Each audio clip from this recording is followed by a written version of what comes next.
I know it's been a long weekend, but Good afternoon, everybody, and welcome to Dylan Knows.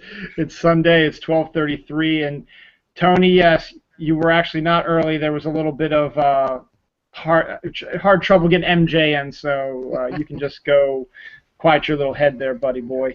So, relax. but this is Dylan Knows, and this is the greatest video show on YouTube, and every week it's a different genre. Every week it's as close to 12:30 as I can get it.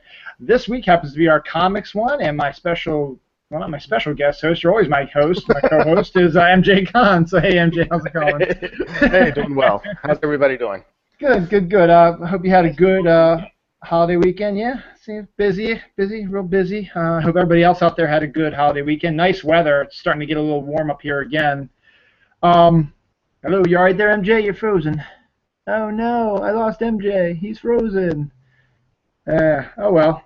Well, I'll talk to. We'll get MJ back soon. He's frozen right now. Hopefully he'll cough or something. MJ, there you go. He popped up again. You can never ever get through an episode of Dylan Knows without some sort of tech problems. Oh, jeez. So MJ's trying to work his way back in. There you go. There's MJ again. Good. Man. Yeah, maybe it's a connection on my end. I don't know what's going on. I think everybody in my area is tweeting and everybody's online, it seems now, so I don't know what's going on. I'm going to eject you, the frozen one. Okay. I want to block. Are you sure you want to eject MJ Khan from this? Yes, I do. There you go. Do I want to block him? Yes! No, I'm just kidding. Block. No, I know how to use the block button.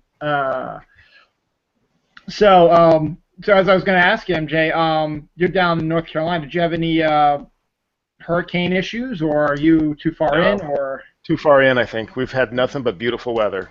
I mean, it's been, it's cool, a little bit cool, but no rain, sun. I mean, perfect weekend. Oh, fantastic, fantastic. We had like, I think the first night there was a lot of rain, overnight, but yeah, it was really did not interfere with anything.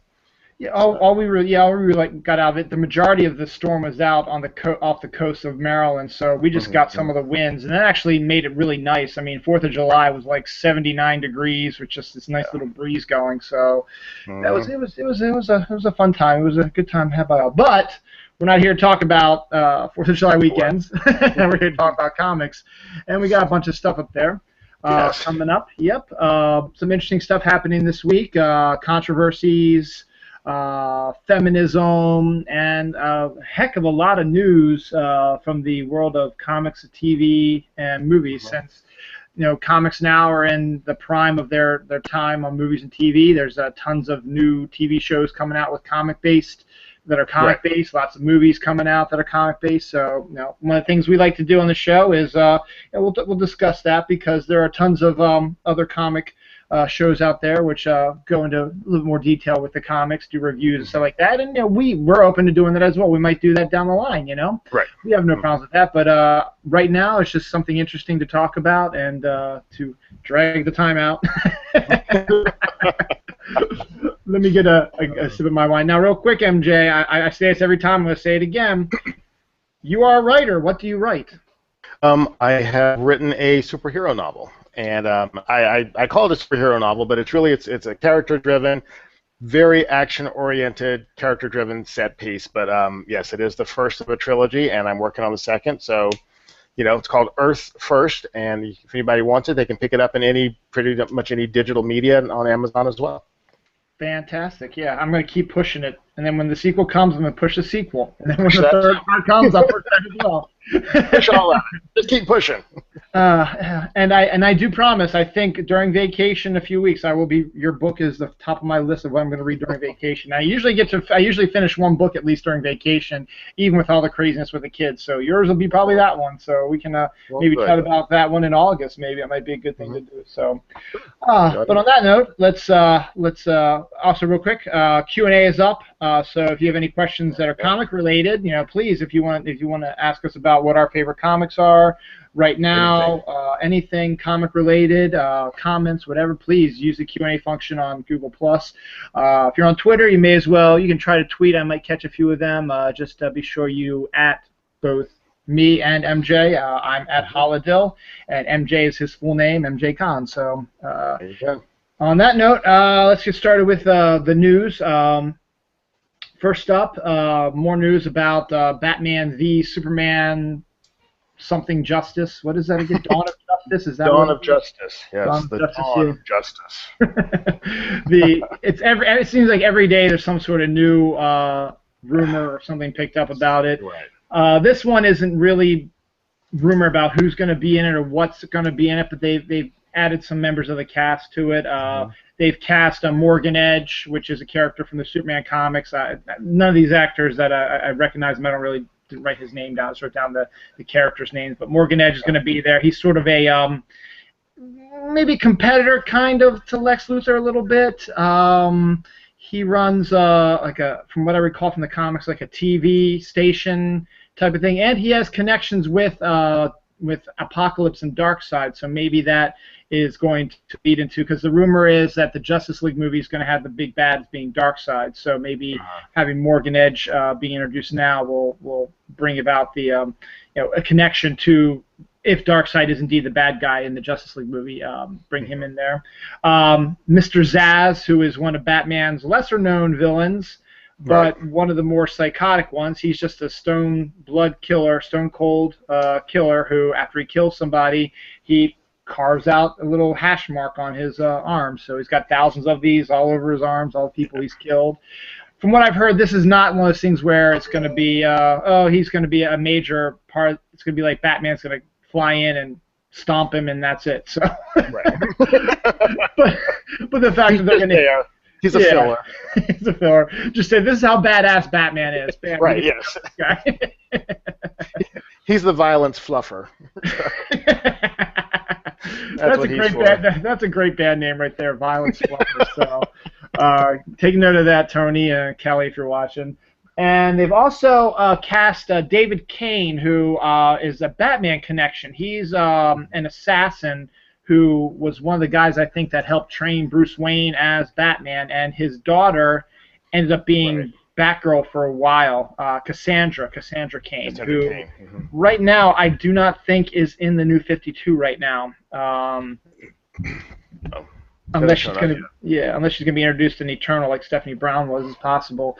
But so I don't know. I mean, I don't know what his role is going to be in there. So 3 more villains, cast in there, and another hero cast in there, Jason Momoa as Aquaman. He was in the first season of Game of Thrones. He was Conan, I think, in the reboot or the remake, right, MJ? Was that Jason Momoa? I don't know if he was in that.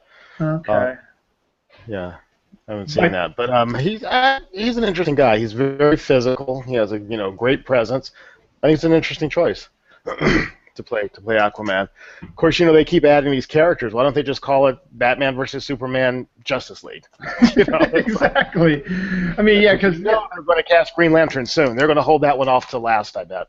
Yeah, because he's got his own movie coming out with the Flash after Justice League, supposedly. So, I mean, as I said, a lot of the rumored upcoming slate of the DC comic movies came out a couple weeks ago. I think they wanted to wait till San Diego to announce it, but it leaked, and who knows how true it is. But I mean, you've got a Batman Wonder Woman movie, you've got a Green Lantern Flash movie, and that's where they're going to be trying, I think, to differentiate themselves from Marvel. They're going to actually, instead of focusing on a solo character, they're going to have them team up, which I guess that's okay. As I said, all this is just speculation. We've got years before all these roll around. I mean, hopefully we'll still be doing this show 5 years down the line. We'll be able to talk about them then. So.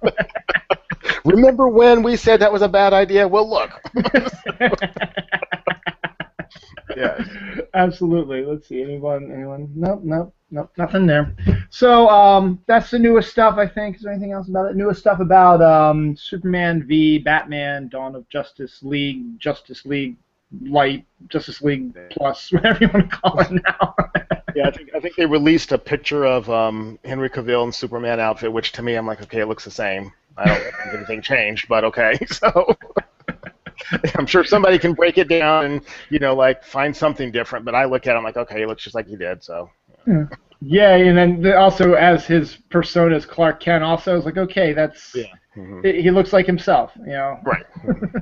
I don't Like, even yeah, remember. nobody will ever know that he is Superman. I don't know. Those glasses throw me off. So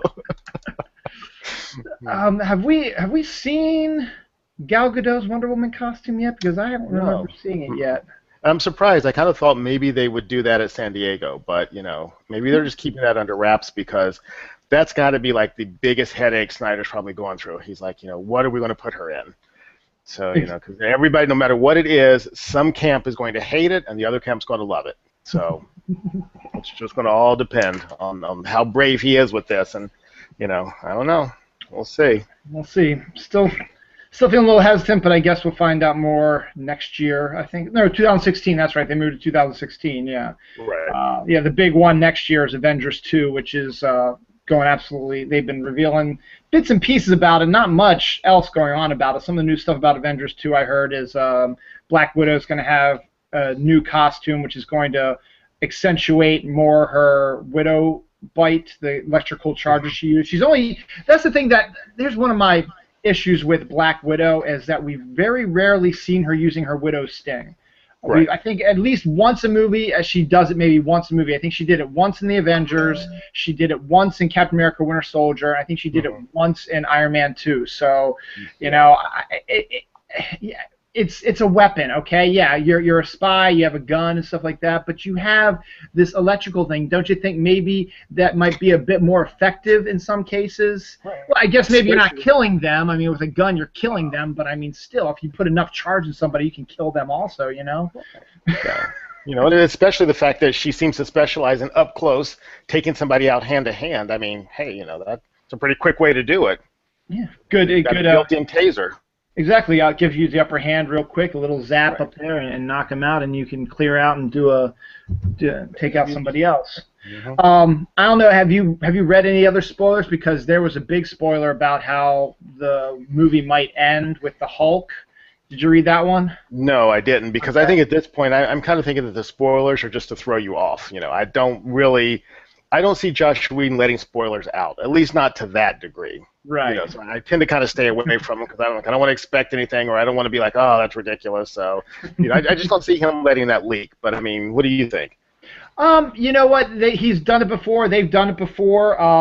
But if they are planning what I think they're planning to try to get the Avengers connected to the Thanos stuff that's been going on, that's going to be going on in Guardians of the Galaxy. And I'm not going to spoil it, but what they're talking about is going to be a logical connection between the two, and would make for a interesting crossover, as it were, for like Guardians 2 and Avengers 3 if they decide to do that. And you know what I think, and the more and more, and this is funny, I literally just thought of this. I mean, if this ends up being true, and Thanos is, we saw him at the end of Avengers. I've been reading this stuff about Guardians of the Galaxy, which we will talk about a little later in this episode. But they're also talking about, Thanos is going to be in Guardians of the Galaxy, not in a big capacity because he's not the main bad guy, but he's going to be in it. And and we also know from the other movies that they're building to the Infinity Gauntlet storyline because they've already got the two pieces from that. So what I'm thinking is what I think would be a awesome idea would be to have, because everybody's already watching all these movies anyway, have maybe, if Guardians of the Galaxy 2 comes out before Avengers 3 or vice versa, have whichever one comes first, end with a cliffhanger, and then you have to go see the other one to resolve, fill in the gaps, so you can have a movie that has both Guardians of the Galaxy and the Avengers in it. I think that would be a way that you can get into Marvel's head as well, because as we all know, Marvel is huge with the event storylines that they do, where they throw everybody at one common thing, and they do 2 or 3 a year now. I mean, it used to be 1 a year, now it's like 2 or 3 a year. And, that would be the equivalent of a movie event type of thing, is to have the two movies have one cliffhang that you have to go and see Avengers 3, which might piss some people off because if they don't like Guardians of the Galaxy, Right. you have, you're going to, and you like the Avengers better, you're going to have to watch Guardians of the Galaxy to get into the storyline. But you see, that's sort of what the comics does too. The main reason for these event crossovers is to, and I truly believe this, is to spike sales on books that are not selling as well. Because then you cross, and even no matter how arbitrary it is, if it has Original Sin crossover on it, and it's you gotta go. Medusa #1 or something like that, you're gonna go get it. It's like you might not like Medusa, but it's Original Sin, I gotta get it. I mean, that's the collector's mindset. You're gonna have to get. It's like a Pokemon. You got to catch every one. Well, plus you're like, I don't want to miss out on anything. Even if in Medusa 1 it's only 2 panels that they discuss Original Sin, I gotta know what they're going to say. So I feel like when it comes to movies, yes, people may not like one of them, but they got to go see it to figure it out. I'm like, hey, welcome to our world, Exactly. They drive us to all these lesser comics all the time, so it's like, what do you expect? But I think that would be maybe something cool that they might consider from a geek comic guy standpoint, because I want to see Guardians of the Galaxy, and of course I want to see the Avengers. Oh, yeah, definitely. And the fact is that if they do have this connecting thread, which I'm not going to get into, it would make the absolute perfect sense to do it. But Mark Ruffalo, though, has been talking a lot about a solo Hulk movie, which might be coming up, I guess, in what is it, set 3 or set 4, whatever, cycle 3 or cycle 4, whatever. I think they've got cycle 3, cycle 3. I think is like the Ant-Mans and stuff like that. But to get him into a solo film again, and not to do like a Planet Hulk thing, because basically Bruce Banner appears in the Planet Hulk storyline for like 5 minutes, Right. it's a Hulk all the time. So. Yeah, and I agree with Ruffalo on that part, is that I would like to have a even amount of Ruffalo as Banner and the Hulk. You can do an even balance and make it work out. So they've been throwing some ideas out there, but if this works out, I mean, it wouldn't even be, with this idea they have, it wouldn't be a Hulk solo movie. He'd just be moving from one franchise to another. But we'll see. I mean, he's talking about that. He even discussed who he would have cast for She-Hulk, I think he said. Zoe Saldana, and I think Ava Green was up there as well, or were maybe his top 2 choices. And both are pretty good. But Zoe, unfortunately, is already a member of the Marvel universe, and I really don't know if you can. I guess I suppose you could, but it would just seem rather odd if you have Gamora meet up with She-Hulk. Yeah. It's basically the same character. No, that's really different, because Jennifer is a lawyer, Gamora is a ruthless killer, ruthless assassin. Never the two should mix. So other than that, I mean, I'm getting excited for what's to come with Avengers 2. That's next year, so we got not so long to wait for that. So that should be pretty good. That'll go by pretty quick, I think. Yeah, I'm trying to think what else is. Let's see. There's at least. When's Fantastic Four come out? Is that next year? That's next year also. Yeah, that's next year also. That's next year, and I know that they were talking about that, and I think that they've said that there may be a hint of like it might have a feel of the found footage effect to it, because the guy that did it originally did Chronicle, and that's kind of his thing. So they're saying, we might have that in there. I don't know how I'd feel about that. It depends on what they mean by found footage. Is it the flashback part? How are they going to do the found footage? I don't want just a shaky camera and grainy looking film. I'm like, that would annoy me. So, depends on how they're going to do it, I guess. I suppose you could have Herbie the robot follow them around, and that's the film you use, because we all know the story about Herbie. I think it's Herbie is his name. Back in the 70s, when they did a Fantastic Four cartoon, they did not have the Human Torch as a member of the Fantastic Four, because they were afraid kids were going to set themselves on fire to emulate the Human Torch. So they brought in a cheeky robot to come around and blah blah blah blah blah blah blah blah blah blah blah, and he became hated pretty much as anyone else did. Right. But to be honest, I will give John Byrne credit. You can say whatever you want about his character, and his character he does say some crazy wild things, but when he was writing Fantastic Four, he did a fantastic one-off where he took that idea and made it into a great one-shot, and issue 285 or something like that, where there was a boy who set himself on fire to emulate the Human Torch, and how Johnny felt about that. And it was a really good issue. I mean, say what you will, Byrne was on fire for Fantastic Four. I mean, his run on Fantastic Four was absolutely brilliant. It's up there with Walt Simonson's run on the Thor. You know, it's just an amazing. Or even, you know, Bendis's run with Mark Bagley on Ultimate Spider-Man. There's just some of the you know, just the fantastic runs that you get. And, you know, there were a lot of really interesting, you know, stories that Byrne focused on, but the fact is he met that controversy head on and actually wrote a very intelligent, good. I even think he covered both sides of the story. He didn't just say, no, you're wrong, you know, Johnny Stormer should be in there, you know, you were an idiot to do that, the kids don't do that. He actually, I think he was able to juggle it appropriately and made sense on both sides, and it came to, I think, a logical conclusion. I can't remember the issue, but I just remember it was a breathtaking, fantastic one. So maybe that's what they're going to do. Maybe they'll have, you know, Herbie follow them around on an adventure, and but yeah, you're right. It just found footage is okay, and maybe for one movie I could like it, but don't make it the standard, you know. And even then, it depends on. And as you're absolutely right, it depends on how they do it, you know. If they can do it right, because with found footage movies, you're kind of writing yourself into a corner, you know, because you need to have everything that you need to use for the story to move along happen in front of you. You know, you can't jump around like in Avengers. Let's take Avengers for example.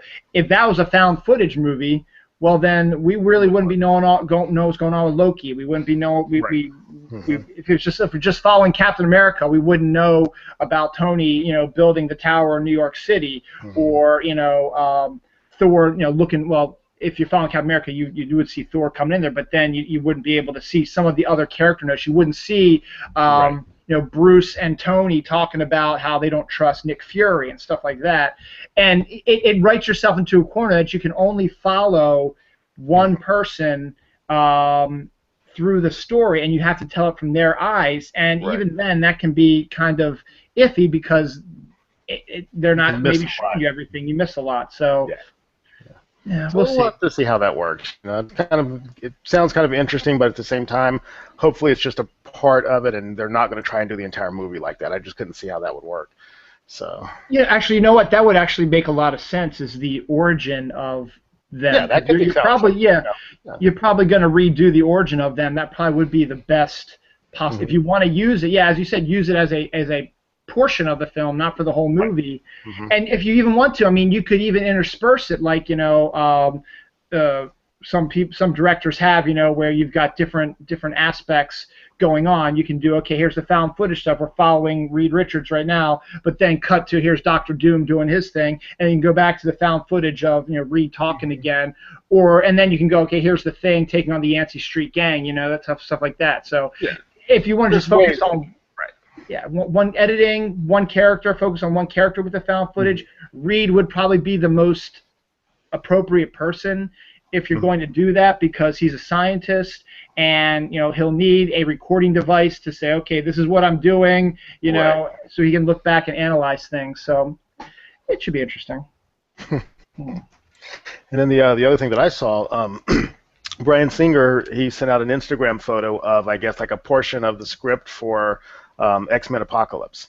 So at least it goes to show that he is tied to it. You know, I know that there was some controversy whether he would work on it or not, but I think 20th Century, they really went after him. They really want him to do this film. So, you know, they're like, look, you know, whatever's going on, deal with it or whatever, but he has been tied to it now. So I think that's a good thing, because he really understands these characters, as we've seen, and, you know, until he's proven guilty, I'm like, keep making these films. So. No, I agree. Yeah, I saw that too, and you know, I think it was his vision, his idea to have this connection, this Apocalypse connection, because I remember when he was announced, and he was in the middle of filming Days of Future Past, he tweeted out the whole thing about, you know, X-Men Apocalypse coming soon. So he knows where he wants to go with it. So I agree with you. I mean, I hope whatever issues he has either gets worked out, or to everybody's, you know, happiness. I mean, or if they're even true. I mean, they're allegations right now. We really don't know if they're true or not. So yeah, I agree with you. I hopefully, because I've always liked Singer stuff. I mean, X-Men 1 and 2 were fantastic. I still haven't seen Days of Future Past, but I think you did, and a few other people I've seen also. They absolutely adored it. So, and it's one of these things where I'll wait for when it comes out on DVD. But this is something that just came out of my head. It's just something that's just odd. It's not really news, but just kind of odd. Is that I like to write down when DVDs are coming out, so that okay, this week I know I can go and buy this if I want to. I know when it's going to be coming out. Captain America: Winter Soldier is not coming out till September. Oh, I know. And Amazing Spider-Man 2, which came out after it, and this summer is coming out like in July. It's like this month or in August or something like that. So it's just like. I understand why I did, because what they're doing, I think it's tied into releasing Agents of S.H.I.E.L.D. Season 1. So you're going to need to have you're going to buy both, because it has such a connection to the second half of that season that you want to have them both at the same time. But come on, Amazing Spider-Man just came out 2 months ago, and now it's already going to be on DVD, which is the norm now. I mean, yeah, I understand that, but it's still. Yeah, but I mean, Captain America came out in April, so I'm like, come on already, It's like... And now we still have to wait 2 more months. Yeah, exactly. Yeah. So let's see. Is that all the movie news I got? Yeah, let's switch over to TV news, because we got some good TV news coming up. One which I had just forgotten, but I just remembered while you were talking. Eldon Henson has been cast as Foggy Nelson in the Daredevil storyline. For those who might not know, I know Eldon best for 2 movies. I know a lot of people are going to say Mighty Ducks, but I remember him most from She's All That and Idle Hands. Those are the 2 that I remember him the most, especially Idle Hands, where he's fantastic. He is one of the 2 stoners who, it's him and Seth Green are the 2 stoners, and Devon Sawa is the main character. And he ends up getting killed, but comes back as a zombie ghost to help him take on the killer hand, which is also freaking hilarious. And then in Eldon, and then in She's All That, which.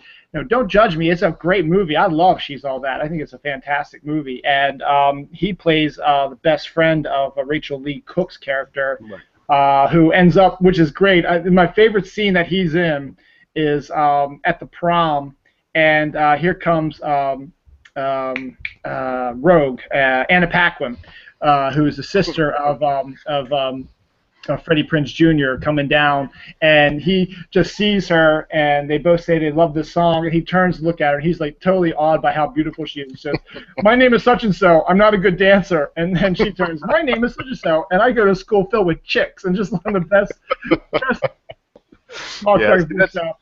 That's really the only thing that I know him from. So, but I think that's a good choice, though. I think he looks like he could play that part, so I think he's going to do a good job. Yeah, I agree. I agree. I think that's a really good casting on their part, and I can't wait to see what they're going to do with it, because Foggy is a big part of Daredevil's life. Big part of it. So hopefully he'll be able to do it some justice. I think he will. I think he'll do just fine.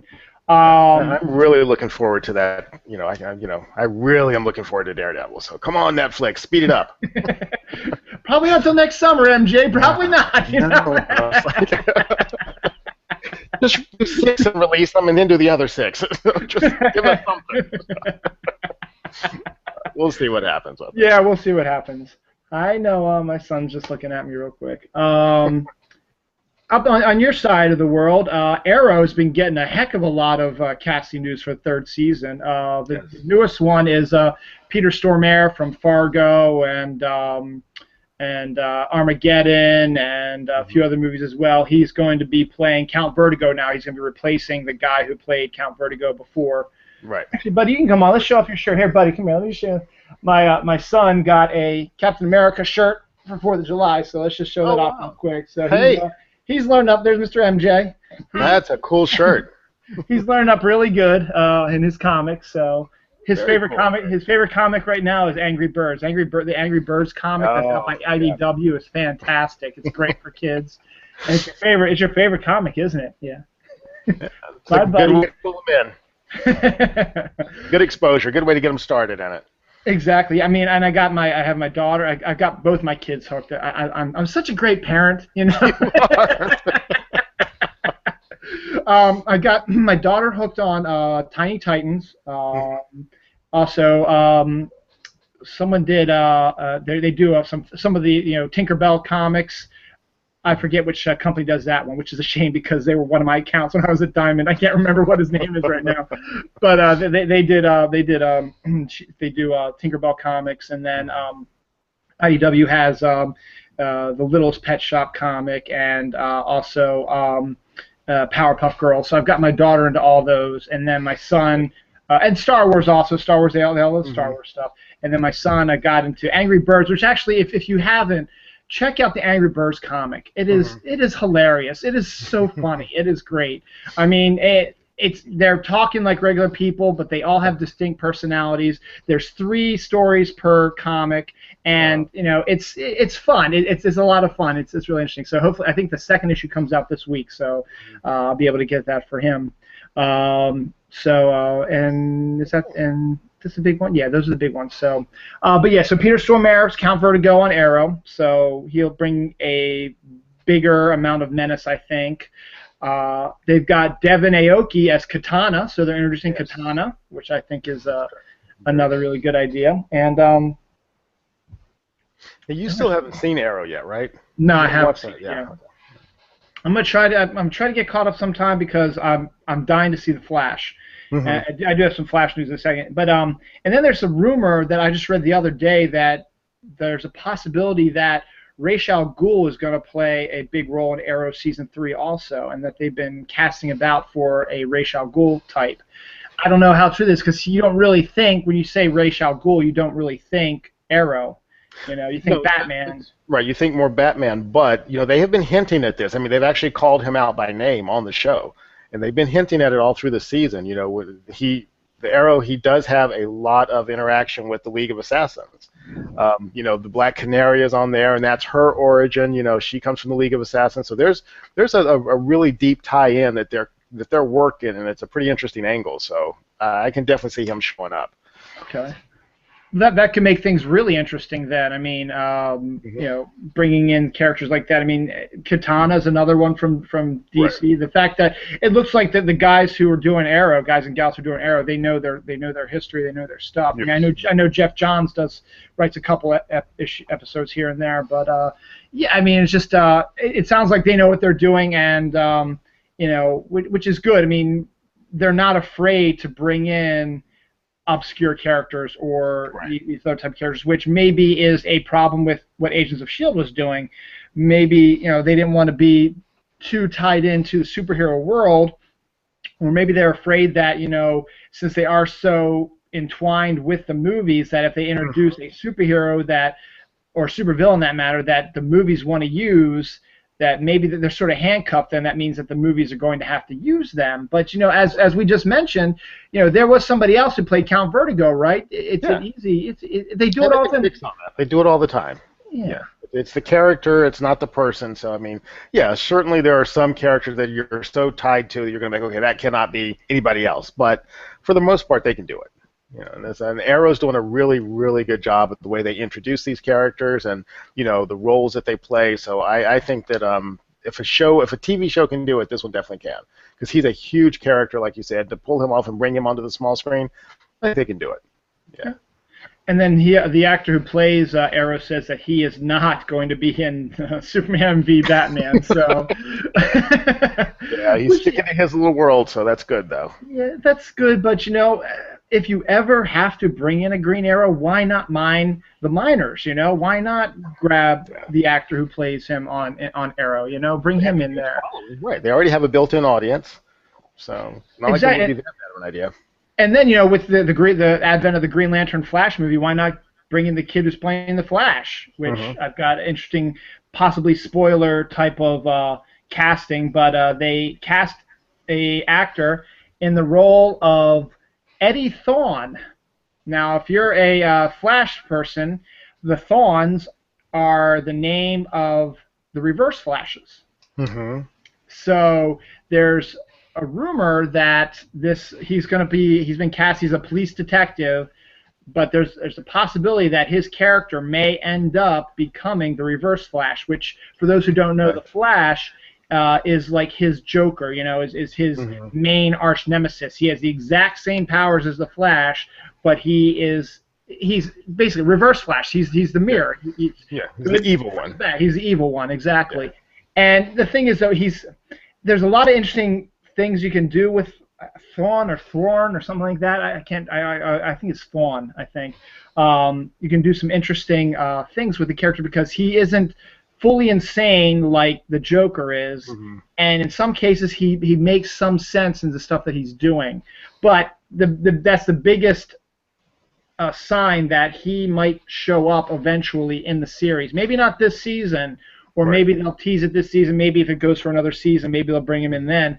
But the possibility is you've got a perfect person who can play that role. Or even if it's not this guy, maybe it's a relative of his brother, his uncle, his father, whatever. So you never know. So that should be pretty interesting to see too. I'm dying to see the Flash. That's gonna be one that I'm gonna get. Watch it from day one. Day one, exactly. And it works out because from what I recall, they have it on at 8:00 on Tuesday, and then Shield has been moved to 9:00. So I'll be able to tape Flash at 8, tape Shield at 9, or watch Shield at 9, and then I can watch the Flash later on. So I'll be able to keep up with both of them.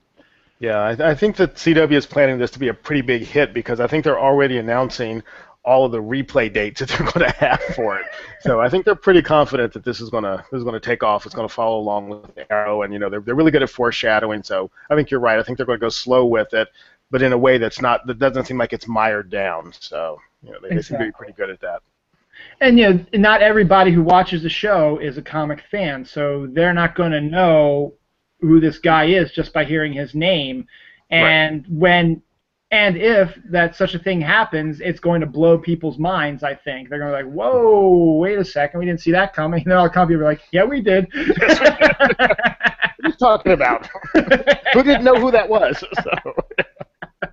Well, not everybody does. They watch the show, so. But yeah, that's a good one. The other comic show on TV with some news, which I'm very, very on the fence on, is Gotham. I'm on the fence with that one too. I don't know about that one, and I'm not getting a good feel for it, and I just it's not hitting that chord with me. I don't know. I don't think I want to. I mean, I'll watch the first one and see where it goes, but I can honestly tell you, like right now, if I were to miss it, I'd be like, I'll catch it when it comes back on again. So, It just seems odd. I understand why they want to do it because they don't want to do a Batman TV show. I understand. I get it. But if you want the people who are fans of Batman to come and watch the show, you're going to need to bring in the villains, and that's what they're doing. You've got young Penguin, you've got young Catwoman coming in. There's probably going to be a young Joker in there sometime down the line, some guy who is going to turn into the Joker. May not necessarily be the Joker now, but will be, Jack Napier or whatever name they decide to go with him, whatever like that. And then, of course, at the same time, though, they are, creating new character. Like Jada Pinkett Smith's character is a new character with a weird name. It's like Fish or.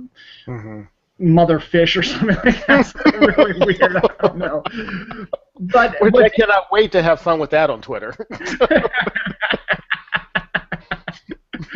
And then the newest casting is, and I think this is actually pretty good casting, and I might just watch this episode for her alone, but Carol Kane as the Penguin's mother. Now, I like Carol Kane. I love Carol Kane. I think she's fantastic. And supposedly she'll be a recurring, which means, which could mean anything between 2 episodes to 12 episodes or whatever. And I don't know if she's going to be like, we've got Jada Pinkett Smith's character who's supposed to be like the crime lord, but maybe the Carol Kane, the Penguin's mom, is going to be like the one who creates the Penguin's empire, and then the Penguin swoops in because it is young Penguin. The guy who they cast is young Penguin. He's not grown-up Penguin. So we'll I don't know. I'm really out on the fence on that one. So I'm not feeling it. Yeah, I just the fact is they're shoehorning all these Batman villains in a time before Batman. It makes Right. no It sense. doesn't make sense, And you would argue that a lot of the characters that he comes up against, in a way, he had a hand in creating them, in melding it what they are. So I don't know. I don't get it. This is what they should have done. If they wanted to do a show that focuses on the Gotham Police Department and Jim Gordon and have Batman as more of a background, but still bring in his villains, you should have made a series called Gotham Central. Did you ever read that comic, MJ? Yes. Mm-hmm. Yeah. That's, When it focuses on the police department, right, and the structure that they have and all the little side stuff that goes on, that's what they could have done that easily. and you don't have to bring Batman in. He was in maybe one or two issues. I mean, he's in a couple issues, but I mean, he wasn't. He was more of the spiritual. Right, his presence background. was there. Yeah, his presence was there, but he wasn't physically there. It was more focusing on these guys. And then what you can do then is you can bring in all his villains.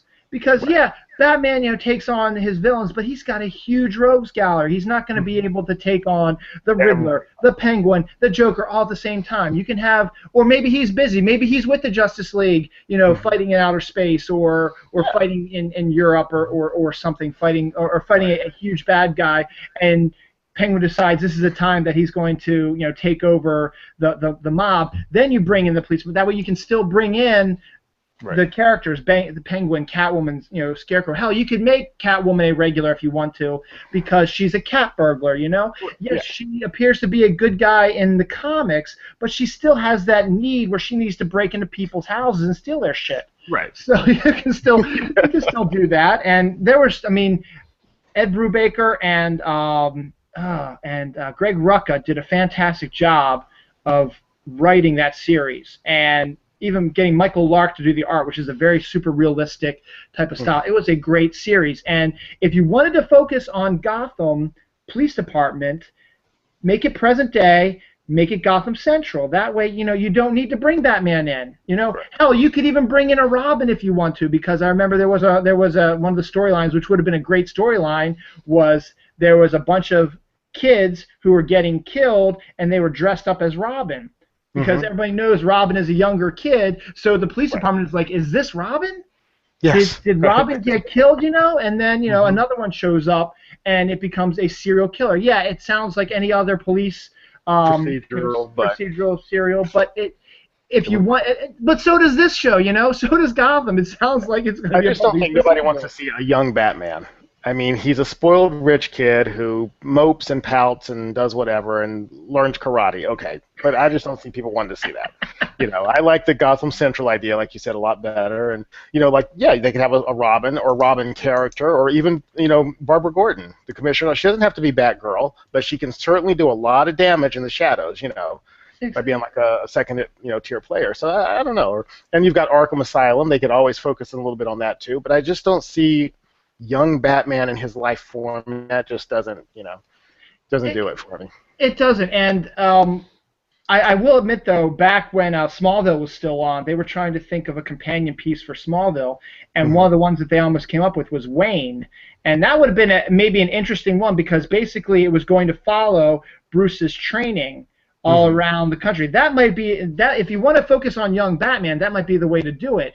Is you can take him from one place to another. You can do 2-parters, 3-parters. You can do story arcs if you want, focusing on him learning to become a karate expert, being learning how to use his weapons.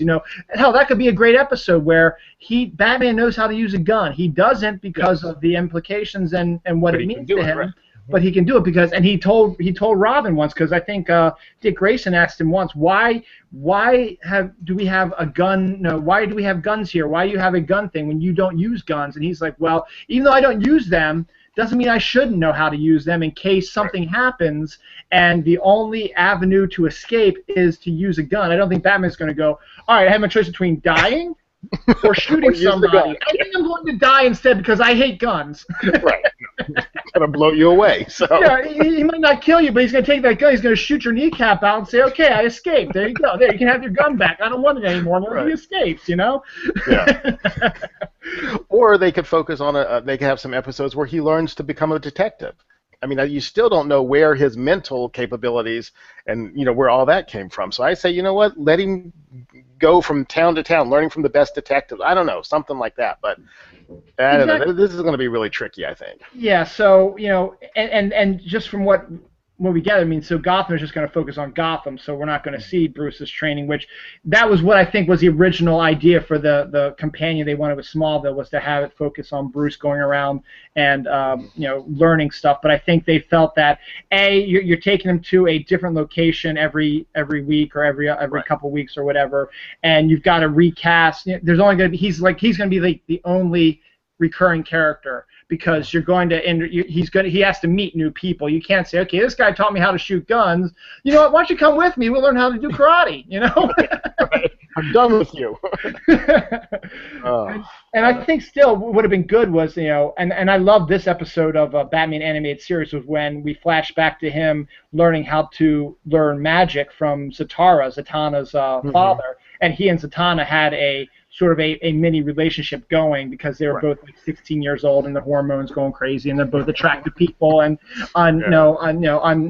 neither of them had boyfriends, girlfriends, so they had had a lot of fun together, and that would be an interesting series. That would be an interesting episode also, where he learns how to escape from being handcuffed in chains into a tank of water. Yeah. Yeah, there's all kinds of ways to. But yeah, I agree with you. Gotham, for me, that's of all the new ones coming out, or similar themed ideas, that one is the one that I'm the least interested in. And I think, like you, I might take a look at the first episode, but I think in order for it to succeed, they are really going to have to pick the time, placement of the night very closely, because I don't see people turning the channel from something that they're established watching to tune into that. I think they're going to have to pick a time where it really has no competition, and they can really try to make it shine, because otherwise it's going to get lost. They should do it Friday. That would kill it. And just don't put it on Tuesday, because then you've got Flash, you've got Agents of S.H.I.E.L.D., you've got, that'd be too much comic stuff. Is that all except for the big story I wanted to talk about? That's all the news I have, but about TV and movies, except for this one. This is one I wanted to talk a little bit about. I guess you can consider it news, but it was something just more of a discussion piece. The controversy concerning Constantine. Constantine actually looks good to me. I've never been a big fan of John Constantine. I like him a little bit in Justice League Dark, the way he's been written there, but I've never read Hellblazer. I've never been a huge fan of it. I know the character and stuff like that. But and I saw the trailer for the new series. It looks good. It looks exciting. It looks like they got the character down. Right. Except for the controversial thing is John Constantine will not be smoking a cigarette. Right. Which is almost blasphemy when it comes to the comic world, because it's almost like Superman's S to Constantine. It's his trench coat and his cigarette. Those are the two things that you always get, and that's actually one of the reasons for Constantine. And I'll admit, Keanu Reeves' version of it, though not great, they nailed it pretty good with him dying of lung cancer, which is something that you can only do if you're smoking, or you get secondhand smoke. He never gave it up. He would never give up that cigarette. So he didn't care how bad he was in, what kind of shape he was in. That cigarette was always part of him. So. And yeah, to take that, and literally, it's like taking the S off of Superman's chest and chucking it away. I mean, granted, Smallville might have done that, but let's be serious. Smallville wasn't Superman. It was Clark Kent learning to be Superman, and they did bring the S in for the final episode when he became Superman. So they brought it out, and that's a different story. But this is Constantine. This is focusing on his adventures, doing what he does. Right. He's who he is. Right. He's not learning to be Constantine. He is John Constantine. So he needs the cigarette. Yes, I'm not a proponent of smoking. Yes, I don't like smoking. But you know what? I'm not going to tell you can't smoke. I will ask you not to smoke in my house, because I don't want my house smoking, smell like smoke. My mother is a smoker. When she comes over, she goes out on our deck. She goes out on our front porch. That's absolutely fine. I'm okay with that. I am perfectly okay with that. I'm okay if you smoke. Somebody I work with or I'm friends with, it's okay if you smoke, you know. And I'm even okay if we're in a bar together and that's one of the bars that still allows smoking. If you want to smoke, fine. Right. I'm not going to ask you to go outside and smoke because I don't like the smell of it. But I'm not a smoker. I don't like smoking, but I'm Right. not going to tell you you can't do it. And that is basically what the network is saying, and because they're getting heat from whoever or whatever, Right. and it's always been an issue. I mean, the same thing with Wolverine. We went through with Wolverine, in Marvel, they said he couldn't be smoking cigars anymore. Right. Yeah. I mean, yes, it's not a major part of his character, but it's Wolverine. He knows a good cigar. He's a cigar guy, and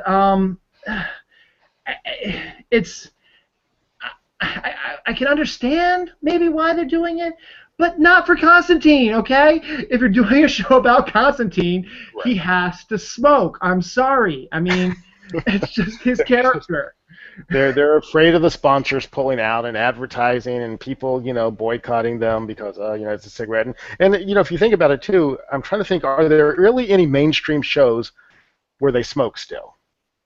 I I don't don't know think if there are so. because I think that it has such a negative connotation with it that as a whole, television stays away from it now, you know. And then so I just maybe that's what they're bowing to. They're like, okay, yeah, it's part of his culture, but it's not part of the culture in the media anymore. So they're just like and it's still a business. It's a show. It's still a business. But I think if you're going to make a show about a character that's that tied to something, then you need to be willing to go there. So Exactly. No, I agree with that. And as I said before, fine. Wolverine doesn't smoke cigars anymore. It's not a major part of his character. This is a major part of his character. It's actually the reason for a huge story arc in the comics. Granted, and I keep saying this all the time, and I know, and it's hard for me to balance this. They're mhm. not doing a direct adaptation of the comic. I Right. understand that. Yes, I do. But that doesn't mean there aren't good storylines that you could make around the fact that he's a smoker. One of the greatest ones was the one that he was dying of lung cancer. He doesn't Right. want to die. He doesn't want to die. So he tries to figure out, makes deals, try to figure out ways that he can survive while still keeping his cigarettes. Yeah, it's not. It never occurs to him to stop smoking. So there's got to be an angel, a demon somewhere I can make a deal with, but I'm not going to quit smoking. So Exactly, exactly. And then what? There are people like that. There are people like yes. that who they cannot think of their life without having a cigarette. They need to have a Right. cigarette. They might cut back, but they're still going to have cigarettes. Like a good example is my stepdad. Hmm. My stepdad has had some major medical problems due to his smoking, and now he is smoking a lot less than he has, but he's still smoking. Hmm. He probably shouldn't be, but But but he's you not know going to what? stop. Right. He's not going to stop, but at least he's cutting back a little bit, and that's what you want to do. Maybe you can make that an ongoing character arc, is him trying to quit the smoking but just can't, and hell, you could even make it, like a demon. Demons can see that he's so attached to the cigarette that they can create a being or a character that has a a feel for cigarettes or a smoke monster or something like that that reminds you of your favorite cigarette, and it makes it harder, and you think if you can get the good guy or the guy who's trying to stop you to not focus on trying to stop you, if he's focused on something else, you're winning. You're going to win, Right. you know. Yeah. Plus, So they could probably take all kinds of opportunities to throw in some anti-smoking, ads to children. I could hear him now. Just he's hacking up a lung after defeating somebody, and the kids are looking at him. He looks over and he's like, "Hey, don't do it." And he lights up another cigarette and walks off. I'm sure they could throw in some opportunities like that. But I think they don't want to go there. But I'm yeah, like, then you shouldn't really have tackled a character that's so linked to something like that if you're not going to have him go all the way. yeah. But I think you're absolutely right, though, MJ. I think the reason why is because they bowed to the pressure that Right. nowadays you can't. It seems like you can't smoke anywhere. You can't Hmm. smoke in bars anymore. You can't smoke at stadiums anymore. You have designate like at Oriole Stadium or Raven Stadium here in Baltimore. I Uh-huh. think they have designated smoking areas outside of the stadium. So what you have to do is you have to take your ticket with you. You have to go to this and only this designated area. Wow. And that's the only place that they'll let you back in. You have to have your ticket. So you go back out, they'll let you smoke, and then they'll let you back in. You go back upstairs. And then I think after like the 7th thing, they're like, you know what? We're not going to let you back in anymore. So basically, they're just making it very inconvenient for anybody to do that. Yeah. Which, I mean, personally, I don't care. I don't smoke, so I don't care. But at the same time, you know, it's a character, and that's what he does. You're right. Yeah, and yeah, it's tough to be a smoker now. I think because a lot of things. Maryland is we tax a lot of stuff, and one of the things we tax really heavy is cigarettes because it's bad. Cigarettes are bad. But you know what? Yeah, there are people though who smoke. And you know what? I'm not judging you. If you want to smoke, smoke. Right. I don't care. You just have to respect that you don't smoke in my house. You can smoke outside my house, that's fine, I don't care, but not in my house. And that's or in my car. Or that's another good example. Never. Yeah, the car especially. Right. Yeah, especially the car. And I've been lucky. My mom is very cognizant of that, so she will go out there. And we don't have a lot of visitors over. A lot of our family really doesn't smoke all that much. And when we are together with family that does smoke, they go outside. Right. And so that's fine. So we'll see. I mean, I still think I'm going to check it out, though, because, once again, people are going to say, well, cigarettes are a big part of his character, but you know what? It's not the exact same character as the comics, and they'll be able to make do with it, and it's going to make it'll be a fine show. Yeah, it's probably going to be a really good show, but the fact is, from a comic book standpoint, you see Constantine, you need to see a cigarette either in his mouth or the pack of cigs in his breast pocket or whatever. Right. And you know what? You know what else they might be thinking is because he is British. I mean, this isn't something. The British term for it is fag. They call cigarettes a fag, and in America that means something completely different. It's not good. It's not good stuff. But you see, with Constantine being British, he would call it a fag. He wouldn't call it a cigarette. Mm-hmm. So they're like, we're just not even going to start any of that. We're not going to do that. Yeah, we're not going to do that. And you could have him say, okay, I'll have a cigarette, and then that's fine. That would sound weird, but if you're in Britain, that's what they call it. Yeah, so that'd be like, maybe that might be his reason why I was trying to get out there too. So I think we hit all that. Is there anything else, TV, movie side that you heard that I might not have heard, MJ? No, I don't believe it. I think we hit it all. Yeah. Okay. So good. We got about a half hour now. We can talk comics. Well, we were talking comic book movies and stuff, but now we can actually talk physical comics. And we're gonna go from one controversy to another. Okay. Out this week, or rather last week, I should say, David Finch, artist who's done most recently Forever Evil miniseries for DC, has had a run on Moon Knight. Did Batman, Batman the Dark Knight when the New 52 started. He was the writer-artist on the 4th Batman book, which I don't think exists anymore because Eternal's taken that over. He and his wife Meredith are going to be the new creative team for Wonder Woman once Brian Azzarello and Cliff Chiang leave, I guess very soon. Shouldn't be a couple issues down the line. He was the first one with the new team, so... Yeah. Yeah. And he, when you're being interviewed and you're really excited and you want to talk about certain things, things pop out that you might not necessarily meant to say, and or were misconstrued by what he meant to say.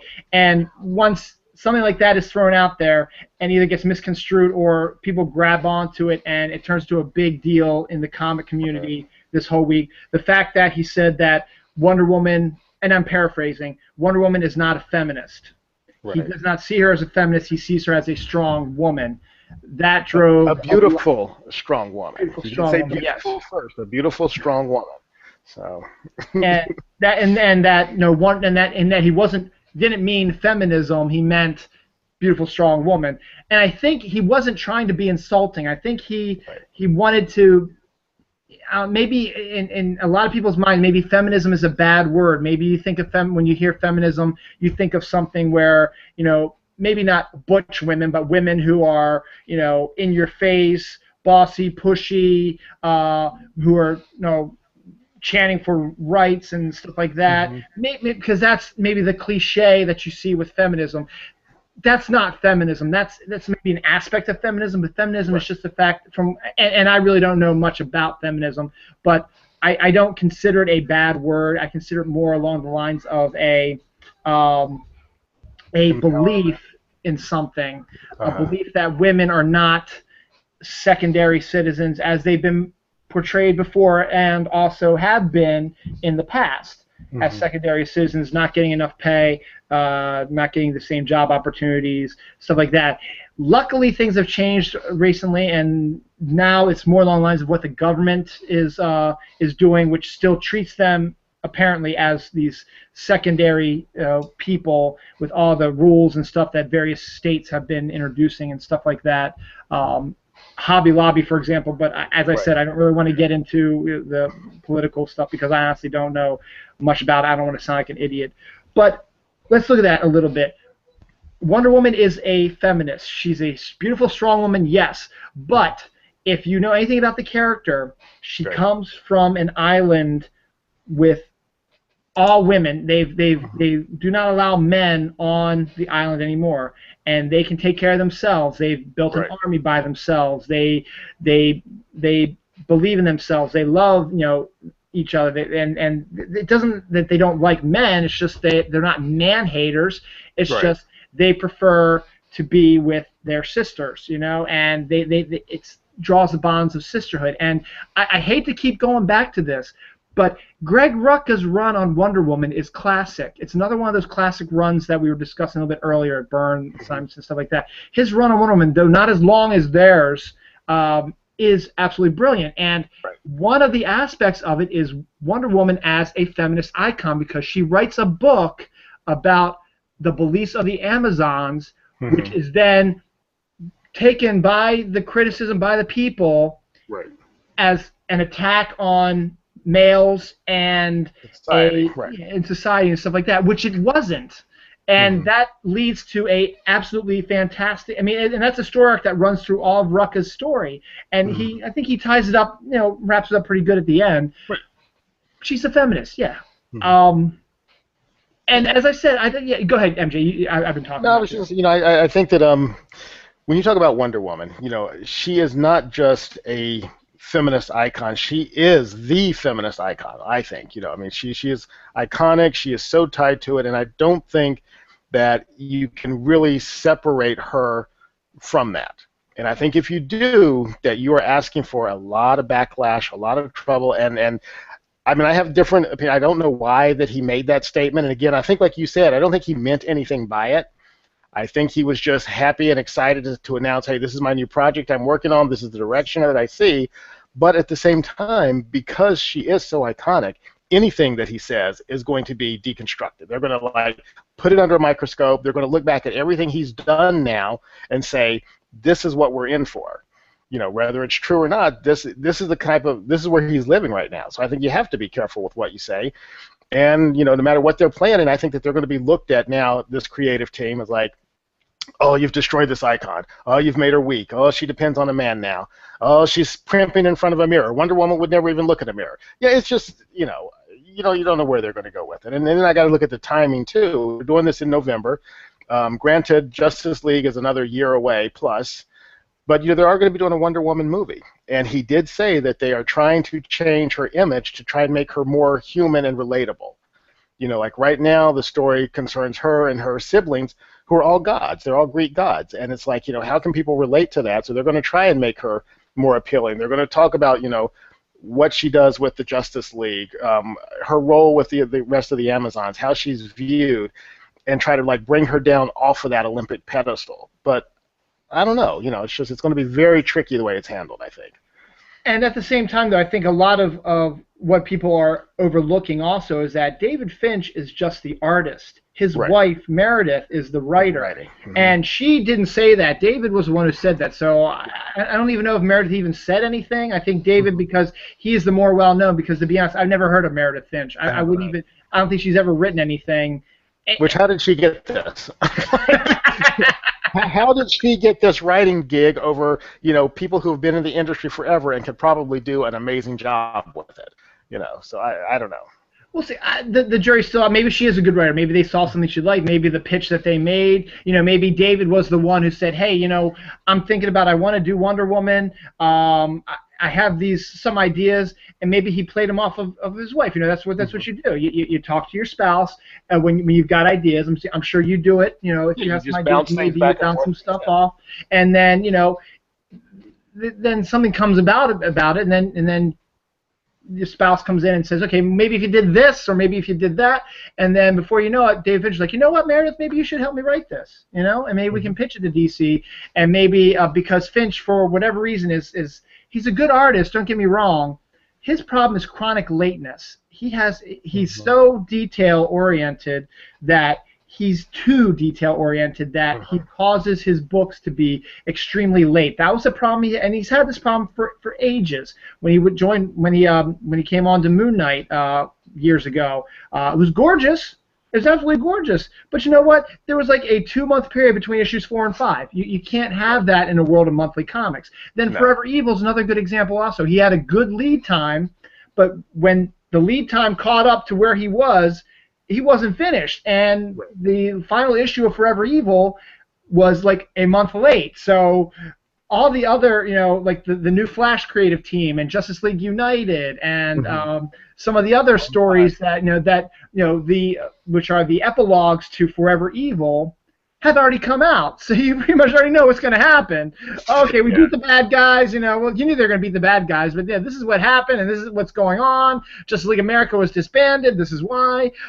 And then Forever Evil comes along. I was like, oh, okay, that's how it happens. But by then, you already know what's going to happen. So yeah. Which Yes. And maybe the powers that be were taking that into consideration. They're like, you know what? Team him up with his wife. She's right there with him all the time, and she will keep this guy on track and make sure things get out. So who knows what was in their mind? I don't know. It's possible. It's possible. So we'll see about that. To be honest, I haven't read much of Azzarello and Chang's stuff, so I really can't tell. It is good. Okay. It's great. Yeah. Their run is like they have completely re-energized that whole storytelling. It's an amazing job they're doing. So I can kind of see people are going to have a hard time with that if they're only going to the movies to see her and they haven't been reading. They're going to have a hard time with that. But at the same time, I mean, what is her other story? That she was made out of clay and the gods breathed life into her. So basically, she's a golem. So they're going to go back to that. So I don't know what they're going to do for her. Exactly. Yeah. Though, if we were doing my comic book, my Wonder Woman movie, that's how she would be created. So. Oh yeah, me too. I'd be like, here's Hippolyta crying her eyes out and carving this baby out of sand, and poof, there she is the next morning. So. That's much more interesting. Yeah. But we'll see. I think that might be one of the ones that I have the first trade. I might just follow. I might catch up on trade stuff because Azzarello is hit or miss for me. Sometimes I like some of his stuff. Sometimes I think he's a little out there. And Chang's artwork is always pretty good too. It's very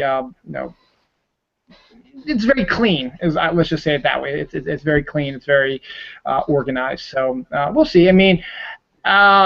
At the same time, who's writing another good Wonder Woman is Charles Soule in Superman Wonder Woman, and I still am not a fan of Superman Wonder Woman being a couple, but if you look at that book, Charles Soule is actually doing a really good job of writing a realistic relationship between two demigods, as it were, superpowered beings, in a more realistic human way.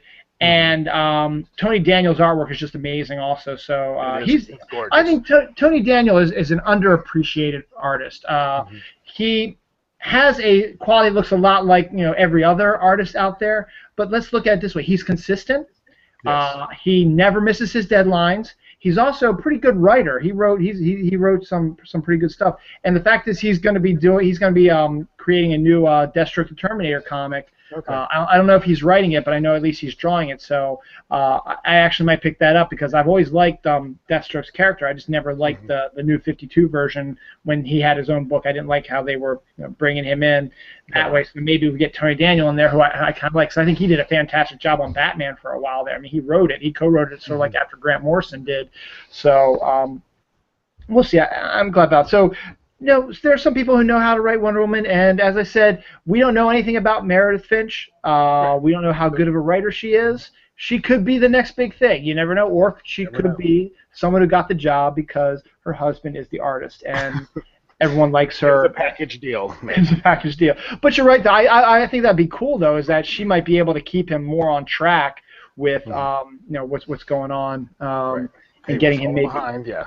Yeah. So if I'm behind, I'm looking forward to it. I will definitely give it a try and see. But I just think you have to be careful with that character, especially with the run-up leading to the movies, which I know there's really not a correlation, but at the same time, people are going to look at that. So, and that's the truth. No, you're not the only one. Marvel is horrible at doing that. They're changing up a lot of their comics to reflect what's in the movies. Like Nick Fury, we found out that he had a black son. And then Nick Fury has disappeared. Old Nick Fury has disappeared, and now Black Sun, who's also named Nick Fury, he's Nick Fury Jr. for the most part, is now the head of S.H.I.E.L.D. So, and he looks like Samuel L. Jackson. So they're like, oh, everybody loved this in the movies. We got to figure out how to put it in the, here too. So, I'm wondering with this new iteration, I bet you anything they will draw Wonder Woman to look more like Gal Gadot. That's what I'm thinking is going to happen. They will slowly start to morph that into her features to look more like her. So, we'll see what happens. Yeah, and you know what? It's something that once again I can understand why both Marvel and DC are doing this, because that's the whole point of these comic book movies is you get more viewers to come in who are not comic book readers, but they might like the movies. All right, so here, like a good example, Iron Man comes out. No one's really ever heard of Iron Man before. He was never in any other TV shows. He was just really known only in the comics. But you get Robert Downey Jr. to play him. People are like, this could be kind of interesting. Huge hit. It was a great movie. Right. And then people are like, you know what? Let's find out a little bit more about Iron Man. So they go to their local comic store, which I'm always for. I mean, my show, the Comic Hall, every Wednesday, I talk about how you need to go to your comic store and just check it out. I mean, comics. And the movies, as we've been pointing out, are starting to become synonymous with each other. They're bringing characters in that are in the comics, or in the movies into the comics, and vice versa. But the comics, at the same time, they still have plenty of other storylines that are never, ever going to be seen on the big screen. There's just too many of them. A huge backlog of, And there's some really, really good ones out there, and you check those out. So if you go see a comic book movie, and you're interested in the character, go to your comic book store and go in there. And if you're interested in just Iron Man stuff, go for it. I mean, there's a whole section on Iron Man. Yep. You could read the Demon in the Bottle storyline, which is freaking phenomenal. Always something that they will never put on screen that you can see. And the thing too, like you said, if you got a comic movie with a group like the Avengers, there's always those members of the movie-going audience that don't focus on just the Thors and the Hulks. They may see Hawkeye, and they're like, that's their favorite character. Well, then they can, he's not going to find him in anywhere else other than you go to the comics. And there's a ton of stuff on him. So, there's always somebody who identifies with the smaller characters and wants to learn more about them. So it drives them into the comic stores. So it's good. I think it's a great thing. As long as it's being done correctly and handled the right way, I think it's going to be good for everybody. It's a win-win. It is. It is absolutely a win-win. So now we've got about 15 minutes left, and I figured the next time we get together, MJ, Guardians of the Galaxy will have come out. It's actually the weekend that it comes out is when we're getting together again. I'm going to tell you right now, MJ, I might be a little out of it because I'll be coming back from my vacation because August 3rd, which is our next comic show, will be. I would have just driven back from Virginia Beach on the 2nd, so I might be. I'll still be here. Don't worry, I'll be here. We'll be fine. It'll be good. Your body will be there. Yeah, and I'll be like, God damn it, I gotta go to work tomorrow. Yes. But so let's just chat a little bit about Guardians of the Galaxy real quick. We talked about it during some of our other episodes, previous ones, which you should definitely go back and check.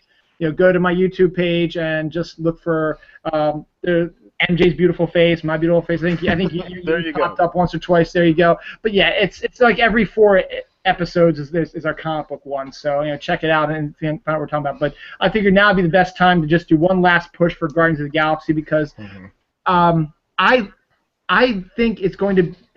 It looks good. I think it looks fantastic. I think they got the feel right for Guardians of the Galaxy. I think they got the casting just right. And the problem is, I don't know if it's going to be a huge hit. I want it to be a huge hit because I love the characters, I love the direction it's going in, and it's just the fact is, you don't really know these characters. Granted, you know Iron Man, a lot of people might not know who Iron Man was, a lot of people might not know who Thor was, but you still might. Yeah. Yeah, you really don't know who the Guardians of the Galaxy are. I mean, until recently, they were only ever seen really in their own series, Guardians of the Galaxy. And here's the thing: I've been teasing this all week about who the Rocket Raccoon Hipster is, and as you can see, I'm the Rocket Raccoon Hipster. Rocket Raccoon's been a character that's been around since the '80s, and he first appeared in a miniseries written by Bill Mantlo with art by Mike Mignola, who is of Hellboy fame. This is some of his earliest work. And at that time, when it came out, I was a huge Mignola fan, so I didn't care if it was a raccoon that talked. I wanted to get the 4-issue miniseries, and I picked it up, and I absolutely loved it, and I love the character of Rocket. And it's just such a bizarre character, a raccoon with guns and pirate boots and a bad attitude, you know, just like how you expect a raccoon would be if they could talk, if they have this bad attitude, this gluttonous bad attitude. And then he sort of disappeared for a while. And then in, I guess, the early 2000s, with Dan Abnett and Andy Lanning came on board, and they wanted to restructure the outer space Marvel characters. They brought Guardians of the Galaxy back with Rocket Raccoon. Now, Guardians of the Galaxy was a big hit in the 90s, but it was a team from the future. It was, you know, descendants of, you know, superheroes from the present day, or were inspired by them. And Jim Valentino, who was one of the people who jumped over to Image in '91, he was and that's how he got the clout to be able to jump over to Image and become part of the big crew that left Marvel at that time to create Image, because his Guardians of the Galaxy series was phenomenal, and it was. I loved his Guardians of the Galaxy series, but it wasn't these characters. This was just something that was created in this century, the 21st century. These characters, you know, in the 90s were, as I said, futuristic. You know, Starhawk and Vance Astro and stuff like that. And now. Yeah, completely different. And then when Dan Abnett and Andy Lanning came on and wanted to refurbish the outer space group, you know, with Nova and so on and so forth, they created their version of Guardians of the Galaxy, and they resurrected Rocket Raccoon. And once again, as soon as I saw him on Guardians of the Galaxy, I was like, hell yeah, I'm buying that, because I want to hear about what's going on with Rocket. So I liked Rocket Raccoon before he was cool. That's why I am the Rocket Raccoon Hipster. Well, we still have to wait and see how it plays out. But you know, I think it's going to be a great movie. I'm really looking forward to it. And it's one of those things, like you said, no one's ever heard of these characters. You know, unless you know them from the comics, they're not. People are going to go into it blind. They have no idea what to expect. And it's also one of those things that I used to look at and think it couldn't be made into a movie. You know, I'm like, that would be the most cheesiest, most ridiculous-looking movie ever, but somehow they did it, you know. I mean, a Rocket Raccoon, who would have thought that he could translate to the big screen and look decent? But, you know, I love the previews. I can't wait to see it now. And then you have him hanging out with the giant tree. Groot, right, yeah. You know, just thinking about it, like, nothing about this makes any sense, and it shouldn't work, but I'm telling you it's going to. It's going to be a great movie. Yeah, it is. Wait for it. And I want everybody to go out and see it, because I think you're going to have a good time.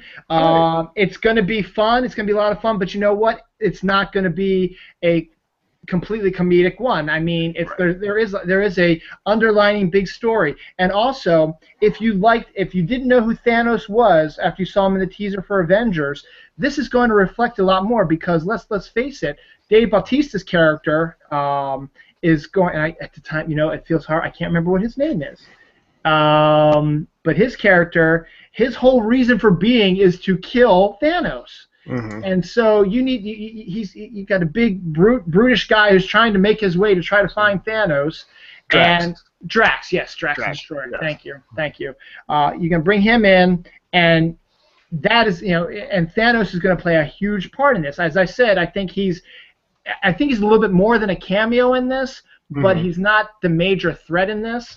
And we're also going to see the Controller again, who appeared in the Thor movie. He's going to make an appearance. He's in a lot more. You're also going to get Glenn Close, playing a character, which is great. You're going to see John C. Reilly playing what they're calling is the Coulson character in the Outer Space movie. So John C. Reilly is going to pop up in a bunch of other films a lot recently.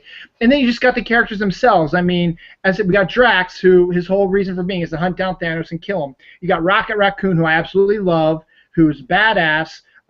Gun-toting raccoon is just ridiculous. Looks ridiculous on screen, but for some reason it works. And he's so cool looking. And the people that I've been talking to, the ad agencies are focusing a lot on Rocket. They're showing him in the posters, front and center. They're showing him on T-shirts. They've got some of those vinyl statues that are big now, and bobbleheads and stuff like that of Rocket and Groot. And and there's these characters that are so ridiculous, but you want to see them. You do want to see it. I'm like, I want to see it, and I want him to have a really big gun, and I want him to just shoot people. So. And curse at the same time. Yes, and you got Bradley Cooper being the voice of it, and that's even better too. I mean, you got that too. And then you got the giant tree. You've got Zoe Saldana, who's always been had a badass look to her as Gamora. And I hate to say this also, but every time I hear Star-Lord talk, because it's played by Chris Pratt, I hear Emmett from the Lego Movie. But at the same time, because he did the voice of Emmett for the Lego Movie, but at the same time, though, he's going to have kind of the cool outfit, and he's going to be kind of the Tony Stark of that. He's going to be kind of the cool hipster type of dude. I mean, the trailer we saw, he's playing Hooked on a Feeling on his Walkman.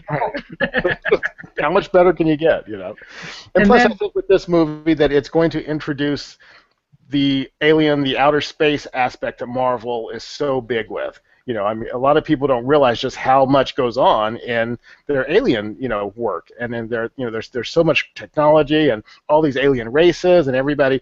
This group is kind of a part of that, so they kind of are aware of all the stuff that goes on in outer space. It's not just Earth-based, kind of like they have to introduce Doctor Strange to bring in the magic aspect. I think this might be their way of pulling in that whole outer space connection, where a lot of the deep threats come from. So. Yeah, and that is right. That's perfect thinking on Marvel's part, and that's one of the reasons why this movie has to be successful, because there are a lot of more interesting characters out in space besides Guardians of the Galaxy that you can bring in as well, and even some of the alien threats as well that you could bring in to invade the Earth, or let's stop them before they invade the Earth. Let's just come there and stop them. And the Avengers, the Fantastic Four, they've all gone into outer space and they fought bad guys in outer space before. It'll give you an opportunity to bring in another character. You can bring in Nova. The rumor was that he was going to make a cameo appearance. He's going to be played by Nathan Fillion. That's been shot down by James Gunn. Nathan Fillion will have a cameo in it, and they said that his character might be someone that might be important down the line. But and that might be incentive enough for fans of Nathan Fillion. Draw people in, right? Yeah, you get him in there, and if you like his character, and he turns out to be a character that has a major connection to the space aspect of Marvel, guess what? He might get his own film. And there you go. You got a whole new group of people interested in coming in. So you've got that. Nova's a really interesting character to get him to come in there as well. Would be great. You could even bring in the Annihilus, who is another really good bad guy, which you could bring in the whole Annihilation War, which is what refurbished the whole Marvel space aspect in the comics, was the Annihilation War, with Annihilus as the bad guy. You could always do something like that. And then Thanos himself is a badass because the whole thing about the Infinity Gauntlet takes place mostly in outer space, And then you've got Silver Surfer, who's another great one, and a Galactus. These are just all kinds of characters that you want to see. I want to see on the big screen, and in a good way. So it should be good. So go see Guardians of the Galaxy. Yes. And I think you're going to have a lot of fun. I think if you want to have a fun, old-fashioned summer type of movie that's going to have a little bit more to it than just straight-up comedy, it's going to be a science fiction adventure. Guardians of the Galaxy. One more. They also showed the first picture of Michael Rooker as Yondu. I can understand why they did it. I always see Yondu as a guy with a big fin on his head, and Rooker is painted blue, but he's got like a little red mohawk thing. That's that's his fin. So. No, it is. It's going to be good, and I think everybody should go and see it. And I think it's going to be one of those surprise hits that's going to take a lot of people by storm. So. Yeah, it should, and hopefully it will. So August 1st is when that comes out, so I'll be down at the beach, and I might have to sneak out for a midnight showing if they have one nearby us, just to see it, just so I can take a look at it, because I really do want to see it. That's one of the ones that I'll make time somehow, be it I send the kids off to their grandparents' house, whatever, Yes, so I can go see this movie. So, or take a vacation day from work, which my boss would be like, yeah, whatever, dude. They always Your make fun of time. me. Do what you want with it. So. Exactly. They make fun of me in that aspect, but It's but going to be a that's great movie. And you know what? I'm wondering how many if there's going to be a spike in hospital visits for children who go and try to run up to a raccoon after that and pet it. It takes their finger. You thought they were afraid of the Human Torch. You wait till they see that. How many kids go and try to mess with a raccoon? didn't even think about that. Yes. Hey, let's put a gun on this raccoon. Yeah, he's so cute. It's a very Rocket Raccoon. Raccoon's like, Let's hell put no, him in we're a McDonald's. Let's put him in a McDonald's Happy Meal. Oh yeah, they'll go play with the raccoons. So. And the funny thing is, it's already started because I have a raccoon who visits me occasionally. I call him Rocket. We have our we have our recyclables out on the deck, and they at night I've seen him climb up before and climb in there. And the funny thing is, he's not scared of me. I turn on the light and I bang on the door. He looks at me like, what? Shine the light this way. If you're going to turn it on, shine it this way. It's almost like I have to go out and go, hey, go. And then he's like, yeah, fine, I was done anyway. And he walks away. So yes, Guardians of the Galaxy, go see it. Rocket Raccoon #1 came out last week in the comic stores. They're planning ahead also. They've got a ongoing series for Rocket Raccoon. They got an ongoing series for Star-Lord also. I didn't pick up the Star-Lord one because I've never really been that interested in his character.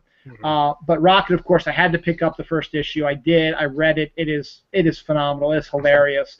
The basic story arc looks like it's going to be all of Rocket's ex-girlfriends are going to hunt him down and kill him. So, and it's got Scotty Young, who does such great artwork. I mean, just very expressionistic manga-esque type of artwork, but it's so great. I mean, he wrote it and he drew it, and is the absolute perfect artist for Rocket Raccoon. So it's still in your comic stores. Go pick up Rocket Raccoon #1. If you like Star-Lord, go ahead and pick that up. I'm just not a big fan of Star-Lord #1. Right. The Guardians of the Galaxy comic that's out now is the team that you see in the movies, and it's written by Brian Michael Bendis. So pick up some of the trades and get caught up with that as well. Before we leave, I got to mention this also. 2 other comics you might be on the lookout for this fall. Sleepy Hollow, the TV series that I think you watched that, right, MJ? Yeah. Yeah. Oh, yeah. Great series. Great series. Can't wait for the new. They finally got a comic coming out for it. It's coming from, I think, Boom Studios is doing it. So, and they got I wish I remembered who the writer was. Oh, they got Marguerite Bennett, who is a great writer for DC. She's written some Batgirl fill-ins for Gail Simone when she needed a break. She's also written Joker's Daughter, which is a new character they introduced in the New 52, and I think she's written some other backups to Batman, and she's a really good writer, and she's another female writer, which is good to have another female writer out there. So she's actually going to be writing the Sleepy Hollow book, which could be interesting. They've just announced it, so I haven't seen any artwork for it. I'm sure San Diego will probably get to see some of the panels, maybe the first issue, some of the stuff like that. And this one's for you, Kelly. I know you're probably not watching, but I promised I was going to mention this. But this is for you, Kelly Toole. I will mention there is going to be an Alice Cooper comic book coming out this fall also. And once it gets closer to time, it might be one of those I might just have to pick up just to look through it for myself. But if you're a fan of Alice Cooper, you like his music and interested in his character, they're actually going to be doing, I don't know if it's a regular series or a mini series or whatever, but there's going to be an Alice Cooper comic, and it's not one of these biopic comics you see. It's going to be his character taking on bad guys, like what IDW did with Kiss. IDW has the Kiss license. They've done a couple of Kiss comics where they're taking on bad guys and stuff like that. So you gotta love that. So I think that's it for today. Do you have anything else to add, MJ? I don't believe so. It was a good conversation. Good show. Why don't you talk a little bit about what you told me about Captain America, because I've been reading Captain America. Why don't you tell me about that a little bit? There's a character in Captain America. Her name is Jet. She is, long story short, but she's like a 14-year-old girl. She's kind of been in and out of the series before. But the new writer, who has got a lot of controversy going for him before he even started doing this, One of the things that he did with this character is he moved her into an alternate dimension, which of course she aged and then brought her back. So over the course of like 2 issues, she went from being 14 to 23. And in the latest issue, she actually has a drunken sexual romp with Sam Wilson.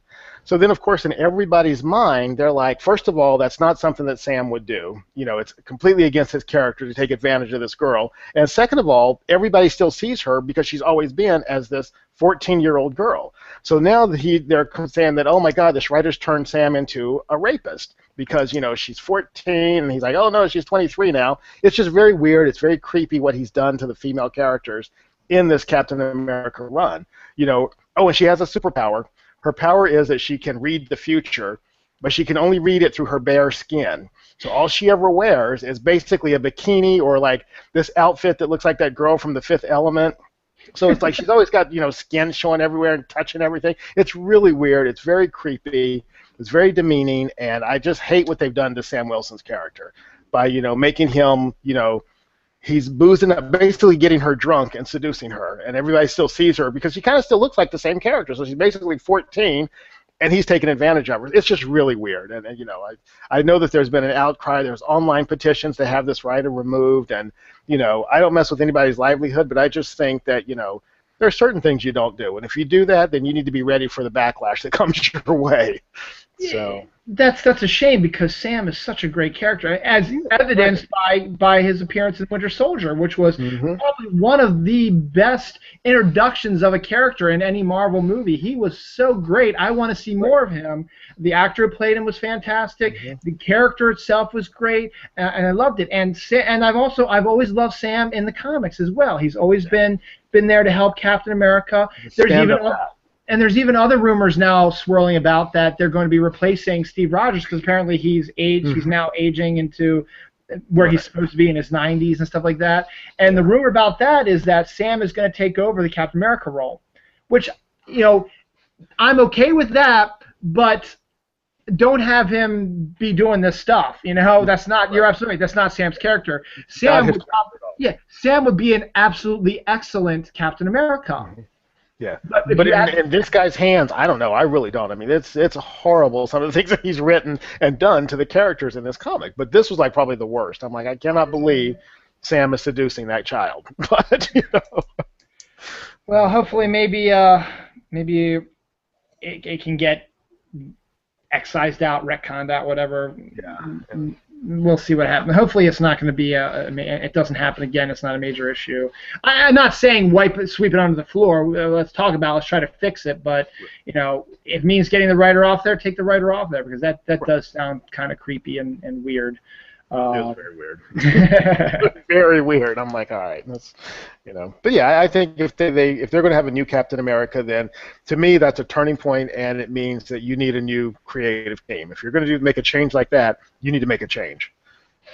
Which is good, yeah, and maybe that's what they're hoping for.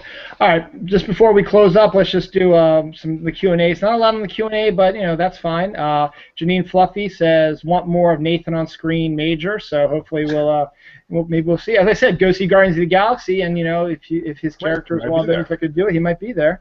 Janine also called my son a cutie. Thank you very much. He gets all his looks from his mother. So. And Myrna says she really wants to see Guardians of the Galaxy. Please do go see it. Doesn't come out to August 1st though, Myrna, but go see it. You know, we need to do really well so we can see more of the Guardians of the Galaxy people. And I would run for Nathan Fillion, Myrna. I guess you want to go run to the movies to see it. That's what you meant, so. And that's all the Q&As we got. Good discussion today, MJ. Yes. An hour and a half went by really quickly, and I think we covered a lot of good topics. We hit everything that I wanted to, which is unusual. Usually I always seem to miss something here and there. And we even added some stuff in that I wasn't expecting, which is good also. Join us next week. Not us, MJ won't be there, but join me next week for Dylan Knows Lists. I'll be doing my list show with Gigi Fletcher once again next Sunday, 12:30. Our list this week, this month is it's July, 4th of July just passed, but you know what? The whole month of July is still about America and all this stuff. We're going to be talking about the top 10 like government-themed movies. It's going to be kind of an interesting.